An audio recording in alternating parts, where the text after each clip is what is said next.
The first signing of the German insurance surrender was signed by Alfred Jodl on May 7, 1945, 8 days after Adolf Hitler committed suicide. The document was signed at Dwight Eisenhower's temporary headquarters, who was not present at the signing in Reims, France for safety reasons. This signing ended World War II in Europe, and 4 months later, after the Germans surrendered, the Japanese surrendered to end World War II. At the signing in France, the people who were present were Alfred Jodl, who signed the document and was the chief of staff of the German army. Also present there were representatives of the Allied powers, which were France, Russia, Great Britain, and the U.S. Hitler allegedly committed suicide in his bunker where he planned Nazi offenses and defenses.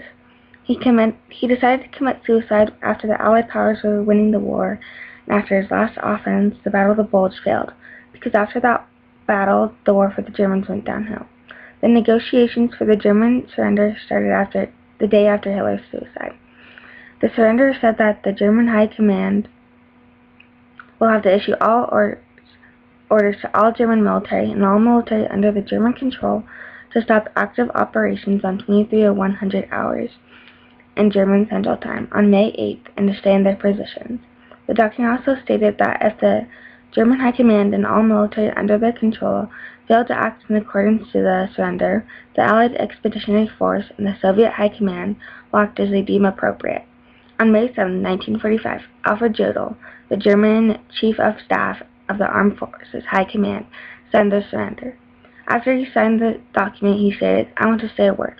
With this signature, the German people and the German armed forces are for better or worse delivered into the victor's hands. In this war, which has lasted more than 5 years, they have both achieved and suffered more than perhaps any other people in the world. And this hour can only express the hope that the victor will treat them with generosity." When the Germans left the room, nobody saluted, and after they left, the Allied powers celebrated with champagne. The Soviet Chief of Staff told SHAEF, who is the Supreme Headquarters Allied Expeditionary Force, that the continued fighting between Germany and the Soviet Union made the surrender in Reims look like a separate piece. So the next day, Hans-Georg von Friedeburg signed the second surrender just before midnight on May 8, 1945, in Berlin, Germany. Civilians celebrated. They were relieved and happy that the Germans finally surrendered. They could return to their normal lives and not have to worry about being killed at any second of the day. After the surrender, the Allied powers decided to bring justice to the people who were accused of war crimes. The Germans were at trial from October 18, 1945 to October 1, 1946, in Nuremberg, Germany. They were brought to justice by Allied powers judges. These trials are now known as the Nuremberg trials. 12 were sentenced to death, 3 were sentenced to life in prison, 3 were sentenced to 10 to 20 years in prison, and 3 were acquitted.